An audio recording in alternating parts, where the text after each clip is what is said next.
Përshëndetje gjithëve, dua ta nis me një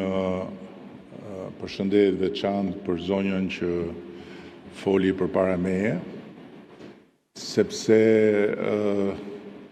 drejton një sipërmarrje e cila është shëmbulltyr e vizionit dhe aftësisë për t'u transformuar dhe adaptuar. Është një sipërmarrje e cila është pjesë e gjithë sistemit të dikurshëm të sipërmarrjeve fason,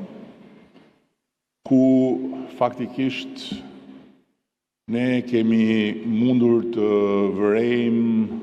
dy zgjedhje, dy tendenca. Njëra zgjedhja e inercisë dhe tendenca e të kërkuarit të garancisë së të nesërmes tek lehtësimet, tek shiringat e qeverisë dhe deri tek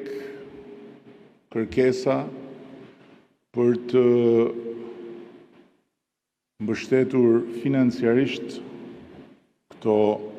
sipërmarrje që të përballojnë kursin e euros.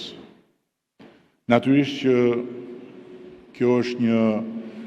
zgjedhje e lirë, por është një tendencë që shkon në të kundërt me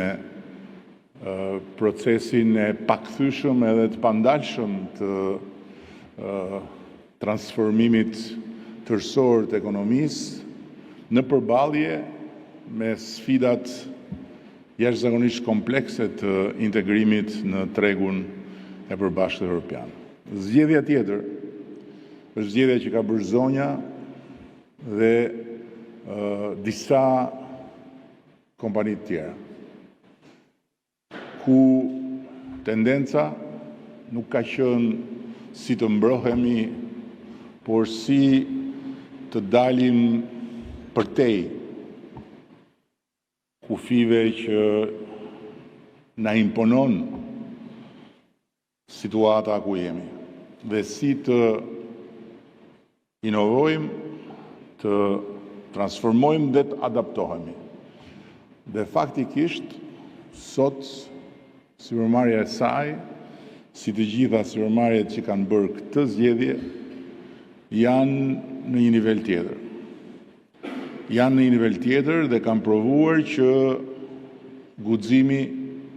shpërblen kur mbështetet nga një vizion i qartë, nga një vullnet i fortë dhe patjetër edhe nga ideja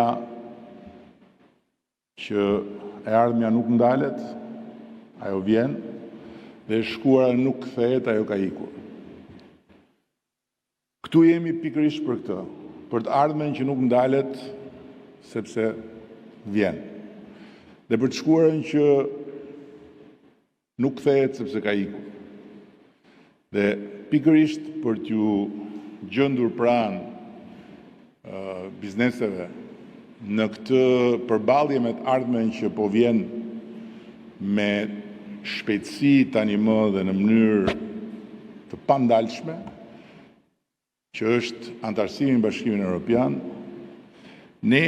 jemi angazhuar në krijimin e këtij programi kombëtar,